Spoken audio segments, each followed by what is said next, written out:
So, ayan. Good morning, good afternoon, good evening sa ating lahat. So, dito, turuan ko paano mag-tag ng school-based feeding program. So, dito sa LIS, buksan ninyo yung inyong LIS. Then, punta kayo sa list of classes or sa class ninyo. Then, ito na halimbawa. So, yan kung example is yung sa grade 1 bravery. Then, punta kayo dito sa may select item. Then, click nyo lang yung SB FP. Yan. School-based feeding program. So, click nyo lang. Then, waiting tayo. Yan.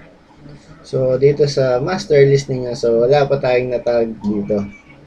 Then, dito, punta lang tayo. Click nyo lang tong SB FP. Then, ano lang doon sa natag. Ibig sabihin, ito yung mga hindi pa natag na beneficiary or yung hindi kasali sa SB FP. Then, halimbawa, itong si learner number 1, si yan. So, pindutin lang itong lapis na to. Yan. Ibig sabihin mag-edit tayo. Then, lalagay mo lang kung si learner na to is SBFP beneficiary. Halimbawa, click nyo lang yes, then submit.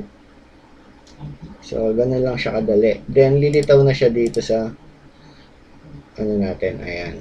So, ganun lang gagawin natin sa mga iba pa na beneficiary ng school-based feeding program. Yan, pindutin lang yung lapis. Then, yes. Then, submit.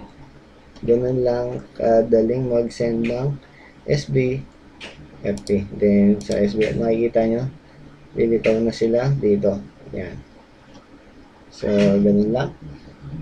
So, nandito na lang tong tagging ng school-based feeding program. So, alam niyo na yun. Don't hate, educate. Peace out.